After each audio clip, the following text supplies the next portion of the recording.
Hello friends, இன்றைக்கி நம்ம சேனலில் எதை பற்றி பார்க்க போகிறோம்னு பார்த்தீங்கன்னா, டெரஸ் மேலே எந்தெந்த செடிகளை வளர்க்கலாம், அதாவது மொட்டை மாடி மேலே எந்தெந்த செடிகளை வளர்க்கலாம், அப்படி எந்தெந்த செடிகளை வளர்த்தா பராமரிப்பு கம்மியாக இருக்கும், நமக்கு பலன்கள் அதிகமாக இருக்கும், ரொம்ப யூஸ்ஃபுல்லான செடிகளை பற்றி இனி நம்ம ஈஸியாக எப்படி வளர்க்குறதுன்னு நம்ம சேனலில் பார்க்க போகிறோம். வாங்க வீடியோக்குள்ளே போகலாம்.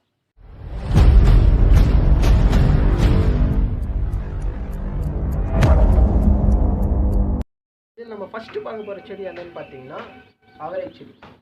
அவரைக்காய் செடி பற்றி தான் ஃபஸ்ட்டு நம்ம பார்க்க போகிறோம். ஏன்னு கேட்டிங்கன்னா, சிம்பிளாக போட்டவுடனே பராமரிப்பே இல்லாமல் அடிக்கடிக்கு நமக்கு அறுவடைக்கு வந்துடுது. பார்த்தீங்கன்னா 2 வீக்ஸ் ஒன்ஸ் டைமே இது இதுவாகி வந்துடுது. நமக்கு ஒரு நிமிஷம் எடுத்துட்டோன்னா திருப்பி 2 வீக்ஸ் ஒன்ஸ் நமக்கு ஈஸியாக கிடச்சிடுது. அதேமாதிரி எந்த அளவுக்கு பெரிய பராமரிப்பும் இல்லை, ஈஸியாக டக்குன்னு வந்துடுது. இப்போ பார்த்தீங்கன்னா இதில் என் செடியில் பார்த்தீங்கன்னா இப்போ 2 அவரைக்காய் வளர்ந்துருக்கு பாருங்க. அவரைக்காய் வளர்ந்துருக்கு. இதில் பார்த்தீங்கன்னா ஒரு சிலது பூ விட்டுருக்கு.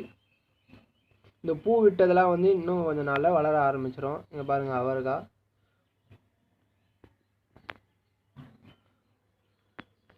ஈஸியாக சப்போஸ் என்னையா சிம்பிளாக சாம்பார் எதனா வைக்கணும்னு நினச்சிங்கன்னா கூட மேலே 2-3-4 காய் இதே மாதிரி 2 செடி வச்சிங்கன்னா பறித்து போட்டு சாம்பார் வச்சுட்டு போயிட்டே இருக்கலாம். ரொம்ப சிம்பிளாக பண்ணலாம், ஈஸியான ஒரு மெத்தடில். ஃபஸ்ட்டு அவரைக்காய் செடி சொல்கிறேன். அடுத்து செகண்டு பார்த்தீங்கன்னு வச்சுக்கோங்களேன், அப்படியே பக்கத்தில் பாருங்கள். அப்படியே பக்கத்தில் பாருங்கள்,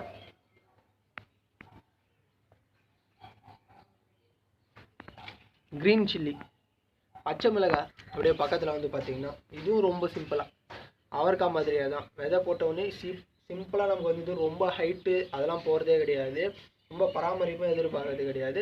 ஆனால் ஈஸியாக நமக்கு தேவைப்படுற டைமில் டக்குன்னு மேலே சட்னியோ எதுக்கோ பச்சை மிளகாய் டக்குன்னு மேலே எடுத்துகிட்டு போயிட்டே இருக்கலாம். இப்போ இதை பார்த்தீங்கன்னு வச்சுக்கோங்களேன், இங்கே பாருங்கள், இந்த பூ விட்டுருக்கிற இடம்லாம் பார்த்தீங்கன்னா இன்னும் கொஞ்ச நாளில் பச்சை மிளகா வந்துடும். இந்த பூ விட்டுருக்கிற இந்த இடங்கள்லாம் பார்த்தீங்கன்னா ஆல்ரெடி ஒரு பச்சை மிளகா நான் அதை நாங்கள் பறிக்காமல் விட்டதுனால அது இப்போ பழுத்து போயிருக்கு பாருங்கள். அப்படியே இருக்குது பாருங்கள் பச்சை மிளகா.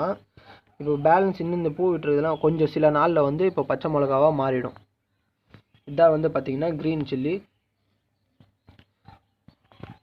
நம்ம கடையில் வாங்குகிற பச்சை மிளகாவோட நல்லா காரமாகவுமே இருக்கும், எந்த ஒரு சைடு எஃபெக்டும் இல்லாமல் இருக்கும், நல்லாயிருக்கும். அடுத்ததாக பார்த்திங்கன்னா பக்கத்தில் அப்படியே அடுத்ததாக பார்த்திங்கன்னு வச்சுக்கோங்களேன், கத்திரிக்காய் செடி. இந்த கத்திரிக்காய் செடி பார்த்திங்கன்னா 2 இதுவில் போட்டிருக்கோம்.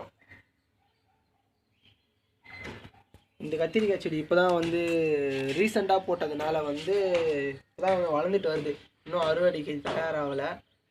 இதான் ஃபஸ்ட் டைம் போட்டிருக்கோம். இன்னும் கொஞ்சம் ஹைட்டு போகணுன்னு நினைக்கிறோம், இன்னும் கொஞ்சம் ஹைட்டு போய் அதுக்கப்புறம் தான் பூ விடுன்னு நினைக்கிறோம். கத்திரிக்காய் செடி போட்டு வச்சுருக்கோம். இது இல்லாமல் இந்தமாரி வெஜிடபிள்ஸ் இல்லாமல் கொஞ்சம் ஹெர்பலாக ஹெல்த்தாக வர மாதிரி ஒரு 2 பிளான்ட் வளர்க்குறோம். அது என்னன்னு பார்க்கலாம் வாங்க.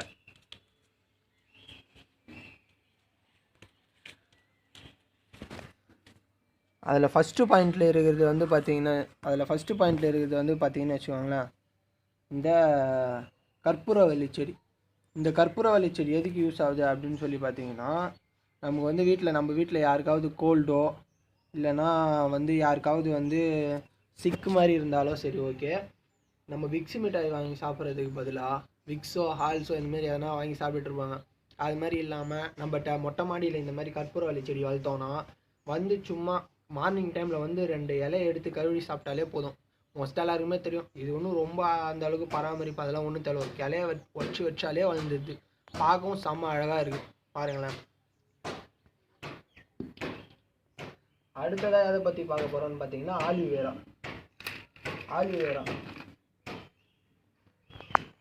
ஆலிவேரா பற்றி தான் பார்க்க போகிறோம். டோட்டல் ஸ்கின் கேர்னு சொல்லாங்க. டோட்டல் ஸ்கின் கேரு, டேண்ட்ரஃப்ஸ்க்கு, நம்ம ஹெட்டில் இருக்கிற ஸ்க்ராப்புக்கு எல்லாத்துக்குமே தவிர இந்த ஆலிவேரா சுகர் பேஷண்ட்ஸ் கூட சாப்பிட்லாம் க்ளீன் பண்ணிட்டு. அதனால் இந்த ஆலிவேரா வளர்க்குறோம், ஃபுல்லாக ஹெல்த்து. அடுத்து நம்ம வியூவில் இருக்கிறது பார்த்திங்கன்னா இந்த செடி என்னன்னு பார்த்தீங்கன்னா சுண்டக்காய் செடிங்க. இது நாங்கள் ரொம்ப ஒன்றும் பெருசாக பராமரிக்கவும் இல்லை, ரொம்ப பெரிய இது பானையிலையும் தொட்டிலையும் போடல. கீழே பார்த்தீங்கன்னா உங்களுக்கே தெரியும், ஒரு உடஞ்சி போன பிளாஸ்டிக் இதுவில் தான் போட்டு வச்சுருக்கேன். சும்மா போட்டது தான், அப்படியே வளர்ந்துருக்கு. இதுலேயே வந்து பாருங்கள் 1-2 சுண்டக்காய் வளர்ந்துருக்கு, பார்த்தீங்கன்னா உங்களுக்கே தெரியும். சும்மா போட்டது தான், ரொம்ப பெரிய இதுவெலாம் இல்லை. அடுத்து பார்க்கலாம் அவங்க. அடுத்து நம்ம இப்போ பார்க்க போகிறது வந்து பார்த்திங்கன்னா கொய்யா செடி. கொய்யா மரம் தான், இன்னும் நம்ம டெரஸில் தான் கொய்யா செடின்னு சொல்கிறோம். இந்த அளவு தான் ஹைட் வளர்ந்துருக்கு. ஒன்றும் இல்லை, ஒரு வேஸ்ட் பீஸ் கேன் இருந்தது எங்ககிட்ட. அந்த கேனில் வச்சு, அந்த கேன் ஃபுல்லாக மண் வச்சது தான். இதில் வந்து பார்த்திங்கன்னா வந்து ஒரு 3 to 4 டைம்ஸ் வந்து நாங்கள் கொய்யா எடுத்து சாப்பிட்டோம். ரொம்ப இல்லை, ஒரு 2-3 கொய்யா வரும், ஆனால் ஃபுல் ஹெல்த்து. இங்கே வந்து பாருங்கள், இப்போ 3 கொய்யாக்காய் வந்து ரெடியாக இருக்குது. இன்னும் கொஞ்சம் நாளில் வந்து வளர்ந்துடும். இருக்கிற ஃப்ரூட்டிலே பெஸ்ட்டு ஃப்ரூட்டுன்னு கேட்டிங்கன்னா வந்து கொய்யா பழம் தாங்க. அதனால் இது அளவு ரொம்ப நல்லது. அதுக்கடுத்து வந்து பார்த்திங்கன்னா வச்சுக்கோங்களேன், இது கூட ரொம்ப பெரிய இது இல்லை. வீட்டில் ஒரு அன்னை கூட இருந்தது, அந்த அன்னை கூட உடஞ்சிடுச்சு. பார்த்திங்கன்னா உங்களுக்கே தெரியும், துணி துவைக்கிற அதை வேஸ்ட்டு அந்த பக்கெட் எடுத்துகிட்டு வந்து தான் அதில் வச்சு செடி வளர்த்துன்னு வரோம். இது வந்து பார்த்திங்கன்னா இந்த செடி வந்து போமோகிரானேட்டு, இன்னும் வளரணும், அப்போ தான் வளர்ந்துட்டு வருது. இந்த பூ ஃப்ளவர்ஸாக இருக்குது பார்த்தீங்களா, இது வந்து பார்த்திங்கன்னா நித்திய கல்யாணி செடி. இந்த நித்திய கல்யாணி செடியில் வந்து நிறைய யூஸஸ் இருக்குது. சுகர், கேன்சருக்கு, ஸ்கின் கேருக்குன்னு நிறைய யூஸஸ் இருக்குது. இதை பற்றி தனியாகவே நம்ம சேனலில் ஒரு வீடியோ போட்டிருக்கோம், வீடியோவிலே இருக்கும், போய் நம்ம மறக்காமல் நம்ம சேனல் இருக்கும், போய் பாருங்கள்.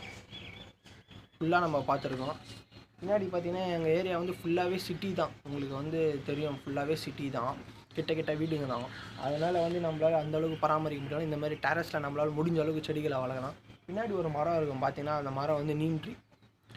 இங்கே பட்டு வர காற்று கூட நமக்கு வந்து நல்லதாக தான் இருக்கும். அதனால தான் நாங்கள் நீம் ட்ரீ வளர்த்துருக்கோம். ஓகேங்களா ஃப்ரெண்ட்ஸ், கண்டிப்பாக வந்து இந்த டாப் 5 டெரஸ் பிளான்ட்டிங்கில் வந்து கண்டிப்பாக உங்களுக்கு யூஸ்ஃபுல்லான நியூஸ் கிடச்சிருக்குன்னு நினைக்கிறேன். கண்டிப்பாக நம்ம வீடியோவை நம்ம சேனலை சப்ஸ்கிரைப் பண்ணாதவங்க சப்ஸ்கிரைப் பண்ணிவிடுங்க. மறக்காமல் பெல் ஐக்கான், லைக், ஷேர் பண்ணிவிடுங்க.